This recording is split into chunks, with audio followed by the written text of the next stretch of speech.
আজকে আমরা এক্সপ্লেন করতে যাচ্ছি Captain America the First Avenger মুভিটি। এই মুভিটির IMDb রেট 6.2 আউট অফ 10। আপনাদের সবাইকে দ্য ইউনিভার্সে স্বাগতম।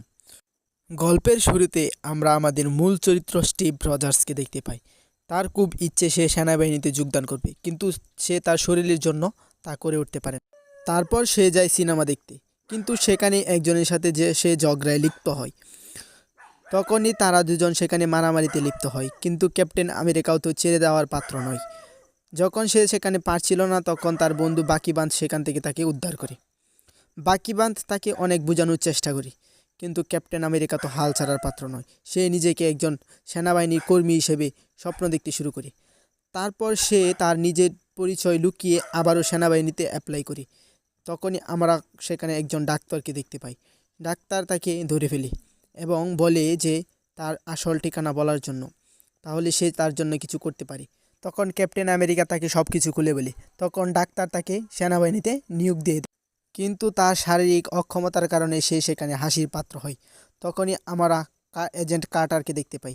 সে একজনকে উচিত শিক্ষা দিয়েছিল তার সাথে বদমাইশি করার কারণে। ক্যাপ্টেন আমেরিকার শারীরিক অক্ষমতার কারণে সে তার অনুশীলনগুলো ঠিক, কিন্তু সে তার বুদ্ধিমত্তা দিয়ে সব কিছু জয় করেছিল। একদিন ক্যাপ্টেন ফিলিপস তাকে পরীক্ষা করার জন্য সে সেখানে থাকা সকলকে পরীক্ষা করার জন্য একটি নকল বোম ছুঁড়ে ফেলেছিল। তখন ক্যাপ্টেন আমেরিকা সেই বোমটির উপর ঝাঁপিয়ে পড়ে যাতে কারো ক্ষতি না হয়। তখন রাতে ডাক্তার ক্যাপ্টেন আমেরিকার ঘরে আসে এবং সে তাকে জিজ্ঞাসা করে যে তোমাকে একটি পরীক্ষার জন্য নির্বাচন করা হয়েছে। তারপর আমরা এজেন্ট কার্টার এবং ক্যাপ্টেন আমেরিকাকে কতক্ষণ আলাপ করতে দেখি, যেখানে এজেন্ট কার্টার খুব সুন্দরভাবেই ক্যাপ্টেন আমেরিকার সাথে আলাপ করছিল। তারপর তারা দুজন একটি গোপন ডেরায় যায়, যেখানে ক্যাপ্টেন আমেরিকার উপর প্রথম এক্সপেরিমেন্ট করা হবে। সেখানে আমরা ডাক্তারকে দেখতে পাই। তারপর ক্যাপ্টেন আমেরিকাকে একটি বক্সে শুয়ে ফেলানো হয়। সেখানে তাকে একটি ইঞ্জেকশন প্রয়োগ করা হয়। এরপরই আমরা দেখতে পাই তাকে একটি মারাত্মকভাবে সুই দিয়ে ইঞ্জেকশন করা হয়। ইঞ্জেকশনের পর আমরা ক্যাপ্টেন আমেরিকাকে খুবই রাগান্বিত অবস্থায় দেখতে পাই। তারপর তাকে একটি বক্সে বন্দি করে ফেলা হয়। সেখানে তার মূল পরীক্ষাটি চালানো হয়, যেখানে ক্যাপ্টেন আমেরিকা সম্পূর্ণভাবে পরীক্ষাটি সম্পন্ন করে তার বডি ট্রান্সফরমেশন হয়, যেখানে আমরা দেখতে পাই Captain America the First Avenger. কিন্তু সেখানে একটি হাইড্রার এজেন্ট আঘাত করে ডাক্তারকে মেরে ফেলে, কিন্তু ডাক্তার মৃত্যুর সময় তাকে বলে যায় যে সেই হচ্ছে আসল।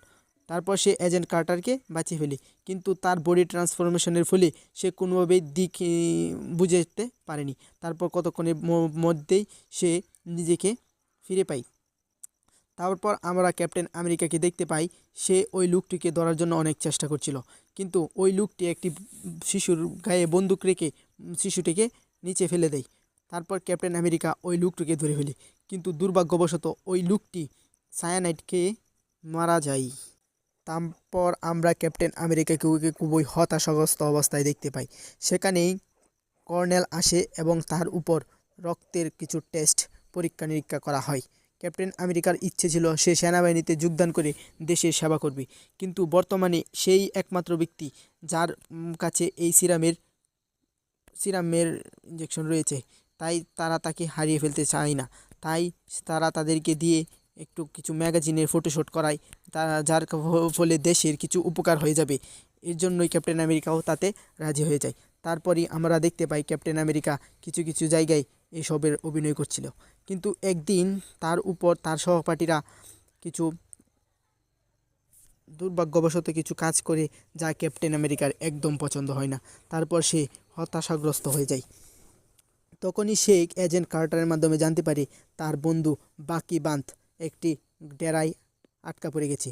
তারা একটি মিশনে গিয়েছিল, সেখানেই তাদেরকে হাইড্রার কিছু এজেন্ট ধরে ফেলেছিল। এই খবর শুনে সে কর্নেলের কাছে ছুটে যায়। কর্নেল তাকে সব কিছু খুলে বলে। তখন ক্যাপ্টেন আমেরিকা একটি মিশনের জন্য রাজি হয়ে যায়, কিন্তু কর্নেল তাতে রাজি ছিল না। এরপরেও তিনি সেখানে যেতে চেয়েছিলেন। ফলে এজেন্ট কার্টার ক্যাপ্টেন আমেরিকাকে সাহায্য করার জন্য তার সাথে যায় এবং একটি হেলিকপ্টারের মাধ্যমে হাইড্রার বেস ক্যাম্পে তাকে নামিয়ে দেয়। ক্যাপ্টেন আমেরিকা তার জীবনের সব কিছু ঝুঁকি নিয়েও সেখানে পৌঁছায়। সেখানে পৌঁছে সে প্রথমে হাইড্রার কিছু এজেন্টকে মারাত্মকভাবে আহত করে এবং একের পর এক বাধা অতিক্রম করে সে হাইড্রার বেস ক্যাম্পে যেখানে লোকগুলোকে আটকে রাখা হয়েছিল সেখানে ছুটে যায় এবং একে একে সবাইকে মুক্ত করে। তখন সে সেখানে বাকিবাঁধকে খুঁজতে থাকে, কিন্তু কোনোভাবেই তার বন্ধু বাকিবাঁধকে সে পায় না।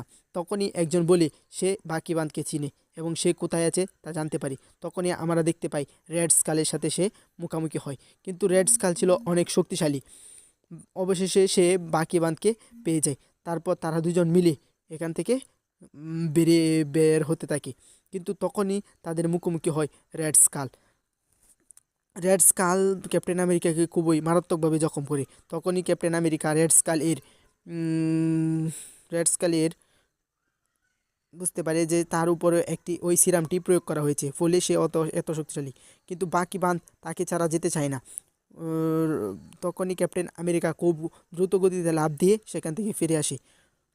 তারপর আমরা দেখতে পাই ক্যাপ্টেন আমেরিকা সবাইকে নিয়ে তাদের ডেরায় আবার ফিরে এসেছে। তখনই ক্যাপ্টেন ফিলিপস তাকে ধন্যবাদ জানায়, কিন্তু এজেন্ট কার্টার তাকে জিজ্ঞাসা করে সে এত লেট কেন করেছিল। তারপর ক্যাপ্টেন আমেরিকার সুনাম চারদিকে ছড়িয়ে পড়ে। ক্যাপ্টেন আমেরিকা তখন তার মিশনগুলো সম্পর্কে অবগত হতে থাকে এবং কিছুক্ষণ ড্রিঙ্ক করে তারপর তারা এখান থেকে চলে যায়। ক্যাপ্টেন আমেরিকাকে এর জন্য একটি শিল্ড দরকার ছিল, তাই সে সেখানে যায় এবং এজেন্ট কার্টারকে জিজ্ঞাসা এই শিল্ডটি কীরকম। তখনই এজেন্ট কার্টার রাগান্বিত হয়ে তার উপর গুলি চড়ে বলে এটি অসাধারণ। তখনই স্টার্ক তাকে জিজ্ঞাসা করি এটি শিল্ডটি অত্যন্ত কার্যকরী। তখন আমরা ক্যাপ্টেন আমেরিকাকে অনেকগুলো মিশন রেস্কিউ করতে দেখি, যেখানে সে হাইড্রার অনেকগুলো বেস ক্যাম্প ধ্বংস করে ফেলেছিল।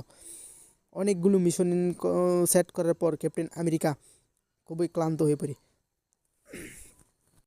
তারপর ক্যাপ্টেন আমেরিকাকে আমরা দেখতে পাই বাকিবাঁধ সহ তারা একটি রেস্কিউ মিশন চলছিল। তখন তারা চলন্ত ট্রেনে গিয়ে উপস্থিত হয়, কিন্তু সেখানে হাইড্রার লোকদের কাছে অনেক অত্যাধুনিক কিছু মেশিন ছিল, যার কারণে সে পেরে উঠতে পারছিল না। তখনই বাকিবাঁধ তাকে সাহায্য করে। দুজনে মিলে একের পর এক ওয়াল গ্যাপ বন্ধ করে তারা চলে যায়, কিন্তু তখনই সেখানে একটি রোবটের আঘাতে বাকিবাঁধ ট্রেন থেকে ছিটকে পড়ে যায়। ফলে ক্যাপ্টেন আমেরিকা খুবই হতাশায় ডুবে যায়। ক্যাপ্টেন আমেরিকা তার প্রিয় বন্ধুকে হারিয়ে ফেলে। তখনই সে একাই হাইড্রার বেস ক্যাম্পে উপস্থিত হয় এবং রেড স্কালের মুখোমুখি হয়।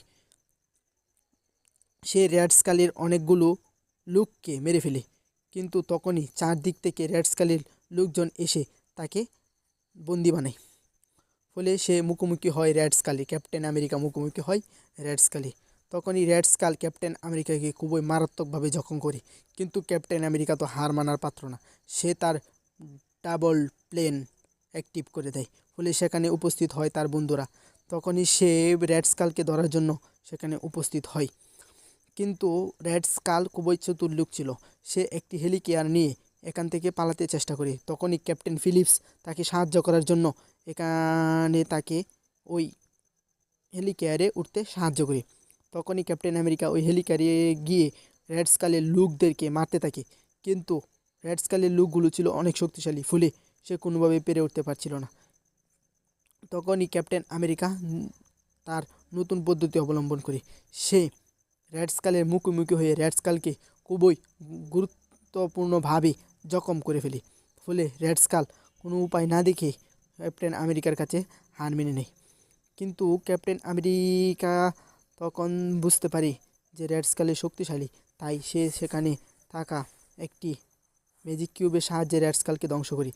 কিন্তু তখন সে দেখতে পায় এই বিমান জেটের মাঝে অনেকগুলো বম রয়েছে, যা যদি আমেরিকা শহরে যায় তাহলে সেগুলো ধ্বংস হয়ে যাবে।